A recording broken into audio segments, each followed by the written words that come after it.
हिंदुस्तान में हजारों की संख्या में ढोंगी बाबा लोग हैं, जिसकी फ्रॉडगिरी का आप अंदाजा भी नहीं लगा सकते कि किस तरह से ये ढोंगी बाबा लोग हम लोगों के साथ फ्रॉडगिरी करते हैं और हम लोगों को इसकी भनक तक नहीं चल पाता। कोई बाबा कहते हैं कि हम बिना किसी व्यक्ति से कुछ पूछे हुए उसकी सारी जानकारी को एक पर्ची पर लिख सकते हैं और उसकी समस्याओं को भी ठीक कर सकते हैं। अब हम जिनका पर्चा लिखेंगे, किसी का भी, हमें भी पता नहीं वो किसका होगा। तुम पुरुषों में, महिलाओं में, बगल में खड़े, आगे खड़े, तुम्हें सौगंध है तुम्हारा पहचान भर का ना हो, बाकी तुम उठा लाना। पर्चा हम पहले से लिख कर रख लेते हैं, तुम जिसको लाओगे उसी का निकलेगा जी। तो कोई बाबा कहते हैं कि हम अपनी जादुई शक्ति से किसी लंगड़े आदमी को भी उसके पैरों पर खड़ा कर सकते हैं, उसे चला सकते हैं, वो भी बिना किसी दवाई के, बिना किसी मेडिसिन के। पैदाइशी नहीं चलता है, आप देख सकते हैं। हालेलुया। पैदाइशी प्रभु इन बच्चों के ऊपर दया कर।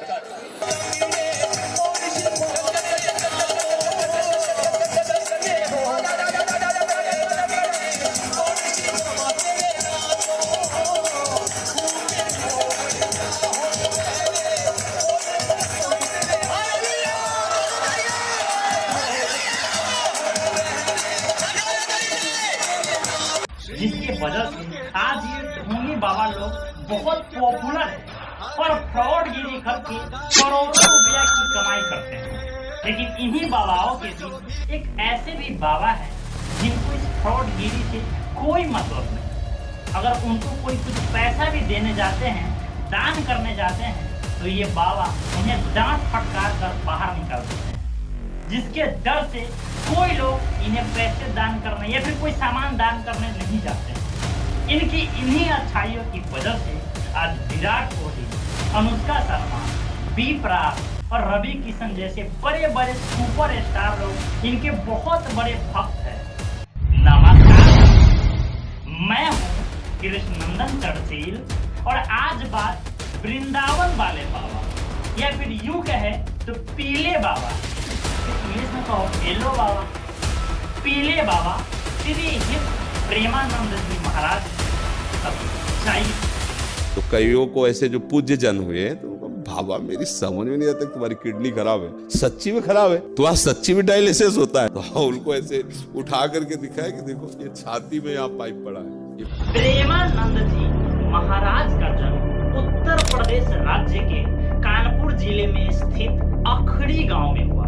प्रेमानंद जी महाराज ब्राह्मण परिवार से थे, जिसके वजह से हमेशा इनके घर में भक्ति भाव का माहौल बना रहता था। प्रेमानंद जी महाराज कहते हैं कि जब वे 5वीं कक्षा में थे तभी से उन्होंने गीता और रामायण जैसे धार्मिक ग्रंथ को पढ़ना शुरू कर दिए थे। इस तरह से धीरे धीरे उनका मन और भी ज्यादा पूजा पाठ की तरफ बढ़ने लगा।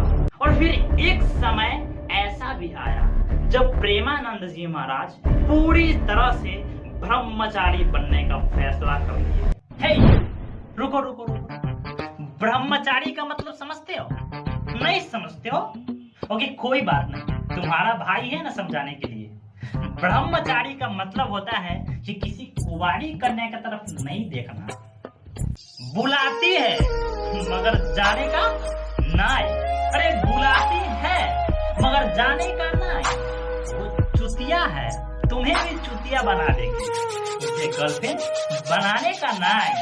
और खासकर ब्रह्मचारी का मतलब होता है कि लहसुन प्याज को नहीं खाना, नहीं तो भगवान शंकर त्रिशूल से आगे से मारेंगे होय होय और आवाज निकलेगा पिछवाड़ा से गोन गोन गोन गोन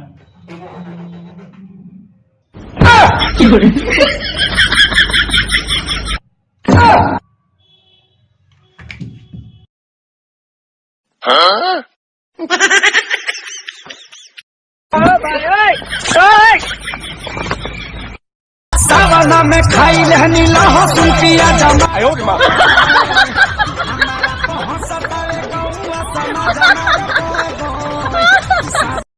जब प्रेमानंद महाराज 13 साल के रहे होंगे तब उनको ऐसा लगा कि मेरा इस दुनिया में कोई नहीं है।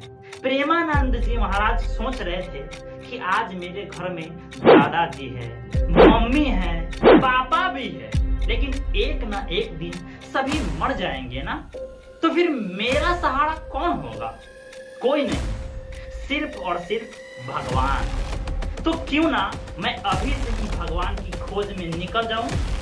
इसलिए उन्होंने अपनी माँ से कहा, माँ हमारा मन करता है कि घर से भागकर भगवान की खोज करो। लेकिन इनकी माँ ने किसी तरह से डांट दबार कर इन्हें चुप करवा दी। पर एक 13 साल का छोटा सा बच्चा कहाँ किसी का बात मानने वाला था। प्रेमानंद जी महाराज उसके अगले दिन ही सुबह के 3 बजे घर को छोड़कर भाग गए। प्रेमानंद जी महाराज भगवान की खोज में निकल तो गए, लेकिन उसके बाद उनको बहुत ही दिक्कतों का सामना करना पड़ा। ना रहने के लिए घर था और ना ही पहनने के लिए कपड़ा। कभी कभी मंदिर के पास बैठे भिखारी लोगों के बीच बैठ जाते थे ताकि कुछ खाने को मिल जाए, और अगर कुछ नहीं मिलता तो भूखे रह जाते थे, किसी को बताने नहीं जाते थे। ठंडी के मौसम में कपड़े ना होने पर गेहूं के चट्टी वाले बोरे को काट कर कपड़े की तरफ पहन लेते थे ताकि ठंड ना लगे। अब इस प्रेमानंद जी महाराज के तकलीफ को मुझसे देखा नहीं जा रहा। सच्ची बताता हूँ, अगर मैं उस समय रहता ना तो सबसे पहले एक गिटार खरीदता और जोर जोर से बजाकर सभी साधु संत लोगों को कहता कि घर छोड़ कर ना जाओ, कि घर छोड़ कर ना जाओ, कहीं गार न मिलेगा। ए भाई, वो घर होता है, गार नहीं। अब यार बीच बीच में नुकसान थोड़ा जरूरी रहता है। अब माना कि थोड़ा सा हड़बड़ी के चक्कर में घर की जगह पर गार हो, पर दोनों का मतलब एक होता है। गार में भी एगो भौम होता है और घर में भी एगो भौम होता है।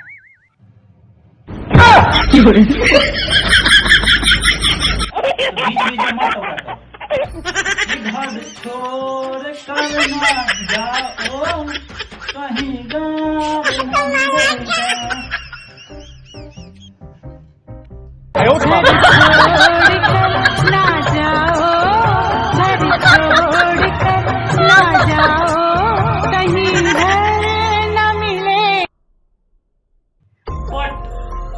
करेजी नहीं, लेकिन अब सबसे बड़ा मुद्दा तो यह है कि जो प्रेमानंद जी महाराज पहले भीख मांगकर खाते थे, जिनको ना रहने के लिए घर था और ना ही पहनने के लिए कपड़ा था, वो आज इतने अमीर बाबा कैसे बन गए? उनके पास आज बड़े बड़े बिल्डिंग, बड़ी बड़ी गाड़ियां हैं। ऐसा लगता है कि कोई साधु महात्मा नहीं बल्कि राजा महाराजा है, जो अपनी राजमहल में बैठकर लोगों को ज्ञान का पाठ पढ़ा रहे हैं। आज आप ये जो प्रेमानंद जी महाराज के कार को देख रहे हैं, उसका कीमत मार्केट में करीब 40 लाख रुपए से स्टार्ट ही होता है, और उनकी ये घर बाबा रे बाबा ना जाने कितने करोड़ के होंगे। लेकिन ये सब आया कहां से? आज से कुछ साल पहले तक तो इनके पास खाने को खाना तक नहीं था, फिर ये सब अचानक से कहां आ गया? देखो, हर किसी को सक्सेस होने के पीछे कोई ना कोई वजह होता है। जैसे जॉनी लीवर को देख लो, क्यों फेमस है वो? क्योंकि वो एक अच्छा कॉमेडी कर लेते हैं। बागेश्वर बाबा यानी कि पंडित धीरेन्द्र कृष्ण शास्त्री को देख लो, कितना फेमस है, कितना मशहूर है। पर क्यों फेमस है? क्योंकि वो बिना किसी आदमी से कुछ पूछे हुए उसकी सारी समस्याओं को एक पर्ची पर लिख देते हैं और उसे ठीक करने का उपाय भी बताते हैं। ठीक इन्हीं लोगों की तरह प्रेमानंद जी महाराज की भी अपनी एक आइडेंटिटी है कि इनके शरीर की दोनों किडनी 19 साल से खराब है, फिर भी ये जिंदा है। डॉक्टर ने इन्हें कहा था कि आपकी दोनों किडनी खराब है, इसलिए अब आप 4-5 साल तक ही जीवित रह पाएंगे। लेकिन इनकी दोनों किडनी का खराब हुए करीब 19 साल हो चुके हैं। 1-2 साल में पूरे 19 साल हो चुके हैं और फिर भी प्रेमानंद जी महाराज आज भी जिंदा है, जिससे अब लोगों को लगने लगा कि ऐसा तो सिर्फ भगवान का चमत्कार ही हो सकता है कि 19 साल से कोई आदमी बिना किडनी के जीवित हो, जिसके वजह से लोग इनकी हर एक बातों को बड़ी ही बारीकी से समझने लगे और जिसके पास जो भी दान करने की चीज था वो सभी प्रेमानंद जी महाराज को दान करने लगे। उसके बाद कुछ ही समय में इनके पास इतना ज्यादा पैसा हो गया कि इन्होंने अपने लिए एक बड़ी सी बिल्डिंग बनवा ली है, जो देखने में बिल्कुल एक महल की तरह ही लगता है। इसके साथ साथ 2-3 बड़ी बड़ी लग्जरी कार भी खरीद लिए और आज प्रेमानंद जी महाराज कार से निकलते हैं तो ऐसा लगता है कि किसी चीफ मिनिस्टर का काफिला जा रहा है। जैसे हमारे बिहार के मुख्यमंत्री कैसे चलते हैं, लगता है कि ऐसे ही प्रेमानंद जी महाराज भी चल रहे हैं।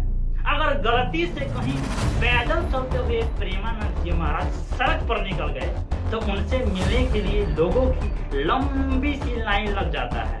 उनके भक्त लोग इस तरह से उनके प्रोटेक्शन में खड़े रहते हैं जैसे कि प्राइम मिनिस्टर की सुरक्षा में एसपीजी कमांडो खड़ा होता है। लेकिन कोई चाहे कितनी भी सेक्रेटरी को अपनी सुरक्षा में रख ले, भगवान को उससे घंटा तक नहीं होता। भगवान जब चाहे तब किसी को उठा सकते हैं। हमारे प्रेमानंद जी महाराज को ही देख लीजिए, कब इनको प्रभु ऊपर ले जाएंगे किसी को पता भी नहीं चलेगा।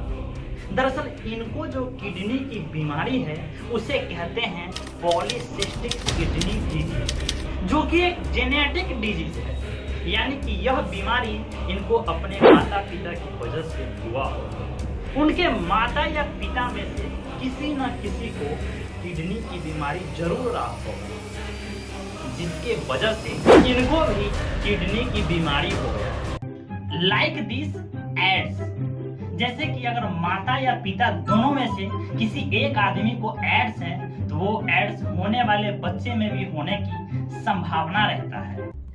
एड्स मतलब कि ये सेक्स करने से होता है। सेक्स मतलब एड्स और एड्स मतलब सेक्स। अरे तो सेक्स मतलब 6 और एड्स मतलब प्रचार। सेक्स मतलब 6 और एड्स मतलब प्रचार। हर बात है वही पर मतलब बदल गए हैं, दिल डगमगा गया था पर हम संभल गए हैं। गुस्ताखी माफ आलमपना, मैं आपका गुनहगार हूँ। ए भाई, वो गुनहगार होता है, गुनहगार। अबे चुप यार, बीच में मुक्साता रहता है, वह मतलब गुनहगार। बीच में डिस्टर्बेंस के लिए माफी चाहता हूँ। हाँ, तो हम बात कर रहे थे कि उनके माता या पिता में से किसी न किसी को किडनी की बीमारी जरूर रहा होगा, जिसके वजह से इनको भी किडनी की बीमारी हो गया है। इस बीमारी में प्रेमानंद जी महाराज का मृत्यु कब हो जाएगा किसी को पता नहीं। इसलिए प्रत्येक सप्ताह में कम से कम 3 से 4 बार इनके शरीर का डायलिसिस करवाया जाता है। अगर इनके शरीर का डायलिसिस ना करवाया जाए तो कुछ ही दिन में प्रभु को प्यारे हो जाएंगे। भले ही खुद प्रेमानंद जी महाराज 9वीं कक्षा तक पढ़े हैं, जी हाँ, बस 9वां किए हैं हमारे प्रेमानंद जी महाराज, लेकिन आज बड़े बड़े पढ़े लिखे अफसर से लेकर क्रिकेटर, बॉलीवुड के सुपरस्टार सभी लोग इनसे ज्ञान पाने के लिए आते हैं। प्रेमानंद जी महाराज किसी फ्रॉड बाबा की तरह किसी भी आदमी से 1 भी रुपया नहीं लेते हैं। प्रेमानंद जी महाराज कहते हैं कि अगर आप मेरे आश्रम में आते हैं और आपसे 1 भी रुपया लिया जाता है तो आप हमसे कंप्लेन कीजिए, हम उनको दंडित करेंगे, सजा देंगे। अगर कोई आदमी प्रेमानंद जी महाराज को कुछ दान भी करना चाहते हैं, कुछ पैसे भी देना चाहते हैं, तो प्रेमानंद जी महाराज उनको डांट फटकार कर बाहर निकाल देते हैं। अब आप सोच रहे होंगे कि जब प्रेमानंद जी महाराज किसी से कुछ पैसा ही नहीं लेते तो इनको इतना बड़ा आश्रम कैसे चलता है? आश्रम में रह रहे लोगों को खाना पीना ये सब कहां से आता है? इतने सारे लोग उसमें रहते हैं तो क्या सभी भूखे रहते होंगे? ना भैया ना, ऐसी बात नहीं है। सभी लोग खाते पीते हैं, कोई भूखा नहीं रहता। और रही बात पैसे की, तो देखो इनके पास पैसे कमाने के बहुत सारे तरीके हैं। सबसे पहले प्रेमानंद जी महाराज के पास 4-5 यूट्यूब चैनल है, 1-2 नहीं, 4-5 उससे भी ज्यादा यूट्यूब चैनल हो सकते हैं जिन पर मिलियन ऑफ सब्सक्राइबर है और लाखों की संख्या में लोग देखते हैं। मान लो अगर एक यूट्यूब चैनल से 1.5 लाख रुपए का महीना भी आएगा तो 4 यूट्यूब चैनल से पूरे 6 लाख रुपए पर महीना की कमाई होगा। इसके अलावा अलग अलग शॉपिंग एप्स जैसे Flipkart, Amazon, Meesho, play store ऐसे बहुत सारे ऐप हैं जिन पर प्रेमानंद जी महाराज किताबें बेची जाती है, जिसके वजह से प्रेमानंद जी महाराज का काफी कमाई हो जाता है और इनको किसी से पैसे लेने की जरूरत ही नहीं पड़ती। आज प्रेमानंद जी महाराज पूरी दुनिया में अपनी ज्ञान और कृष्ण भक्ति के लिए फेमस है। पूरी दुनिया के अलग अलग देशों से लोग इनसे मिलने और ज्ञान प्राप्ति के लिए आते हैं। अगर आप भी प्रेमानंद जी महाराज से मिलना चाहते हैं और कुछ ज्ञान की प्राप्ति करना चाहते हैं तो आपको सबसे पहले वृंदावन जाना पड़ेगा, क्योंकि प्रेमानंद जी महाराज राधा और कृष्ण जी के बहुत बड़े भक्त हैं। अब भैया अगर कोई राधा कृष्ण का भक्त है तो वृंदावन में ही रहेगा ना, इसीलिए आपको सबसे पहले वृंदावन जाना पड़ेगा और वहां जाकर किसी ऑटो वाले को बोलिए कि वो आपको किस एड्रेस पर पहुंचा देगा। एड्रेस को नोट कर लीजिए, जरा ध्यान से नोट कर लीजिएगा, नहीं तो जाना है कहीं और चले जाइएगा कहीं और। तो नोट कर लीजिए, एड्रेस है श्री हित राधा केली कुंज, वृंदावन परिक्रमा मार्ग, बड़ा घाट, भक्ति वेदांत धर्मशाला के सामने, वृंदावन 28-11-21। या फिर वहां से आप गूगल मैप्स के जरिए भी प्रेमानंद जी महाराज के आश्रम तक पहुंच सकते हैं। अगर आप मेरे इस चैनल पे नए हैं तो मेरे इस चैनल को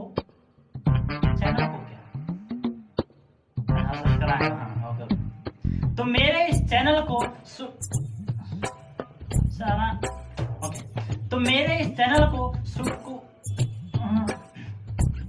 अगर आप मेरे इस चैनल पे नए हैं तो मेरे इस चैनल को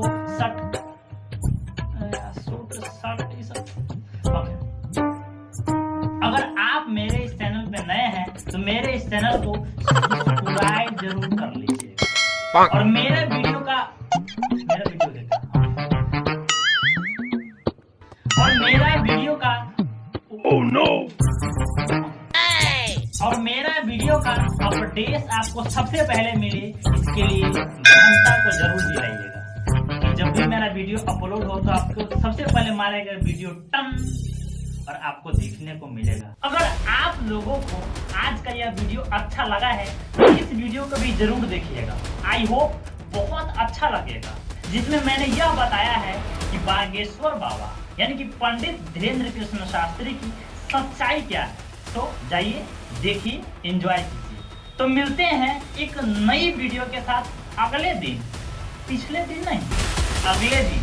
तब तक के लिए बाय, जय हिंद।